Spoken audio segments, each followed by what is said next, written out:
Kalamassery government polytechnic college men's ഹോസ്റ്റലിൽ നിന്ന് 2 kilo കഞ്ചാവ് പിടിച്ചെടുത്ത സംഭവം കേരളത്തെയാകെ ഞെട്ടിക്കുന്നതാണ്. ഒരു കോളേജ് ഹോസ്റ്റലിൽ ഏതാനും ചിലർ ഇത്രയധികം കഞ്ചാവ് കൊണ്ടുവന്ന് വച്ചിരിക്കുന്നു എന്ന് പറഞ്ഞാൽ എങ്ങനെയാണ് അതിനെ ചെറുതായി കാണാൻ കഴിയുക? ആരോപണ വിധേയരാവുന്നത് വിദ്യാർത്ഥി സംഘടനകളുടെ നേതാക്കളാണ് എന്ന് കൂടിയാകുമ്പോൾ ഭയം ഇരട്ടിയാകുകയാണ്. വിദ്യാർത്ഥി സംഘടനകൾക്ക് പരസ്പരം പഴിചാരി രക്ഷപ്പെടാൻ കഴിയില്ല.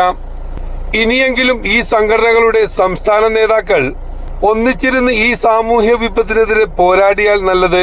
താഴെത്തട്ടിലെ കുട്ടി നേതാക്കളെ എന്തും ചെയ്യാനുള്ള സ്വാതന്ത്ര്യം കൊടുത്ത് അഴിച്ചുവിട്ടാൽ കലാലയങ്ങളുടെ അന്തരീക്ഷം ആകെ മോശമാവും. മര്യാദക്ക് പഠിക്കുന്ന കുട്ടികൾ പോലും അവിടെ സ്വസ്ഥമായി ജീവിക്കാൻ കഴിയാതാവും. ഹോസ്റ്റലുകളും ക്യാമ്പസുകളും മദ്യത്തിനും മയക്കുമരുന്നിനും അടിമകളായവരുടെ നിയന്ത്രണത്തിലായി പോവാതിരിക്കേണ്ടതുണ്ട്. ഹോസ്റ്റലിലെ ചില കുട്ടികളുടെ മുറിയിൽ നിന്നും കണ്ടെടുത്തത് കഞ്ചാവ് മാത്രമല്ല, മദ്യക്കുപ്പികളും ഗർഭനിരോധ ഉറകളും കൂടിയാണ്. ഇതിനു മുമ്പും ഈ ഹോസ്റ്റലിൽ മയക്കുമരുന്ന് എത്തിച്ചിട്ടുണ്ടാവാം.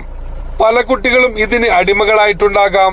2 ആഴ്ച മുമ്പ് ഏതാനും പൂർവ്വ വിദ്യാർത്ഥികളെ കോളേജിന് സമീപത്ത് നിന്ന് കഞ്ചാവുമായി പോലീസ് പിടികൂടിയിരുന്നു. രാഷ്ട്രീയ സ്വാധീനങ്ങൾ പോലീസിന് തടസ്സമാവരുത്. വിഷയം ലഘൂകരിച്ച് അധ്യായം അവസാനിപ്പിച്ചതുകൊണ്ട് കാര്യമില്ല. യുവാക്കളും കൗമാരക്കാരും കൂടുതലായി ഇതിലേക്ക് ആകർഷിക്കപ്പെടുന്നുവെന്ന യാഥാർത്ഥ്യം കണ്ടില്ലെന്ന് നടിക്കാനാവില്ല. സംസ്ഥാനത്ത് നടക്കുന്ന അക്രമങ്ങളിലും കൊലപാതകങ്ങളിലും നല്ലൊരു പങ്ക് മയക്കുമരുന്നുമായി ബന്ധപ്പെട്ടതാണെന്ന് പോലീസ് പറയുന്നുണ്ട്. സ്ത്രീകൾക്ക് നേരെയുള്ള അതിക്രമങ്ങളും വർദ്ധിച്ചിരിക്കുകയാണ്. യുവതലമുറയെ നേർവഴി നടത്താൻ മയക്കുമരുന്നിന് തടയിട്ടേ തീരൂ.